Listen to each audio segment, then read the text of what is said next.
तो बिना देर किए आज के इस खास विश्लेषण में सीधे चलते हैं। आज हम एक बेहद ही महत्वपूर्ण और ऐतिहासिक विषय पर चर्चा करने वाले हैं, CNT act 1908, the ultimate protective shield, यानी एक ऐसा सबसे बड़ा सुरक्षा कवच जिसने इतिहास की धारा बदल दी। देखिए, स्रोतों को खंगालने पर एक बात बिल्कुल साफ हो जाती है कि ये कोई ऐसा वैसा कानून नहीं है जो बस कागजों पर लिखा हो, बल्कि ये एक पूरे समुदाय के अस्तित्व, उनके वजूद का आधार है। तो आइए मिलकर इस कानून की बारीकियों को समझते हैं। अब इस पूरे विषय की जड़ में एक बहुत ही सीधा सा लेकिन गहरा सवाल है। झारखंड में आदिवासियों की जमीन की रक्षा आखिर करता कौन है? जब हम जमीन बचाने की बात करते हैं तो जाहिर है हमारे दिमाग में पहला ख्याल आता है कि ये काम तो प्रशासन का है या फिर अदालतों का है। लेकिन झारखंड के मामले में इस सवाल का जवाब एक बहुत ही खास कानूनी ढांचे में छिपा हुआ है। और ये सवाल इसलिए भी इतना अहम है क्योंकि यहाँ जमीन का मतलब सिर्फ प्रॉपर्टी या संपत्ति नहीं है, बल्कि ये एक पहचान है। इस रहस्य को सुलझाने के लिए हमें इतिहास के पन्नों में झांकना होगा। तो इसका जवाब है छोटा नागपुर काश्तकारी अधिनियम 1908, जिसे आम बोलचाल में हम CNT एक्ट कहते हैं। अब इसे महज एक कानूनी ढांचा कहना, इसके साथ नाइंसाफी होगी। असल में ये आदिवासी भूमि और संस्कृति के लिए एक अल्टीमेट प्रोटेक्टिव शील्ड है, एक ऐसा अभेद्य कवच जो 1908 से लेकर आज तक एक मजबूत ढाल बनकर खड़ा है। ये कोई कल की बात नहीं है। एक सदी से भी ज्यादा पुराना ये ढांचा आज भी पूरी ताकत से ये सुनिश्चित करता है कि आदिवासियों के मूल अधिकार बिल्कुल सुरक्षित रहें। तो आखिर इस कानून का मुख्य उद्देश्य क्या है? इसका सीधा सा जवाब है संस्कृति और जमीन का संरक्षण। बस यही इसका मूल आधार है। अब इसे थोड़ा करीब से देखते हैं। इस कानून का पहला और सबसे बड़ा काम है आदिवासी जमीन को किसी भी गैर आदिवासी के हाथों में जाने से रोकना। ये कोई साधारण नियम नहीं है, बल्कि एक बेहद सख्त निर्देश है। ये कानून एक मजबूत दीवार की तरह काम करता है, जो इस बात की पूरी गारंटी देता है कि आदिवासियों की जमीन उनके अपने ही समुदाय के पास रहे।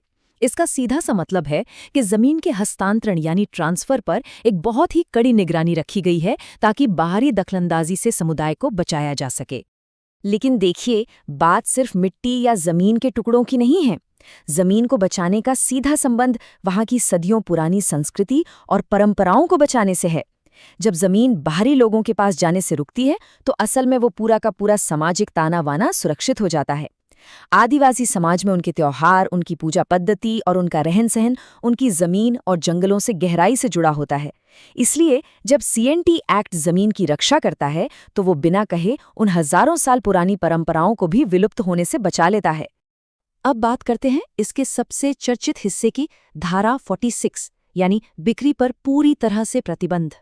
धारा 46 बिल्कुल साफ साफ कहती है कि कोई भी आदिवासी अपनी जमीन सीधे किसी गैर आदिवासी व्यक्ति को नहीं बेच सकता। मतलब बिक्री की अनुमति बिल्कुल है ही नहीं। ये एक सख्त कानूनी रोक है और सच कहें तो इसमें कोई बीच का रास्ता नहीं है। ये नियम इसलिए बनाया गया ताकि कभी भी आर्थिक दबाव में आकर या किसी मजबूरी में समुदाय अपनी बहुमूल्य जमीन को न खो दे। ये एक ऐसा शानदार सुरक्षा तंत्र है जो जमीन का मालिकाना हक हमेशा समुदाय के भीतर ही बनाए रखता है। लेकिन हर बड़े कानून की तरह इसमें भी कुछ अपवाद हैं। तो चलिए देखते हैं धारा 49 को, जो सरकारी अधिग्रहण से जुड़ी है। धारा 49 के तहत कुछ बहुत ही खास परिस्थितियों में सरकार जमीन ले सकती है, जैसे कोई औद्योगिक काम हो, कारखाने लगाने हो या सार्वजनिक काम जैसे कि सड़क निर्माण करना हो।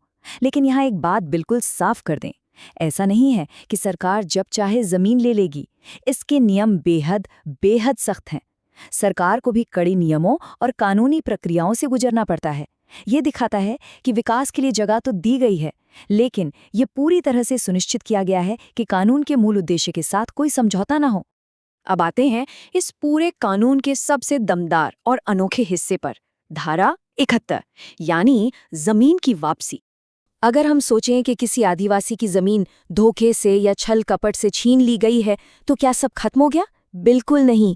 धारा 71 कहती है कि उस जमीन को हमेशा के लिए खोया हुआ नहीं माना जाएगा, उसे कानूनी रूप से वापस पाया जा सकता है। ये वाकई एक बहुत बड़ी बात है।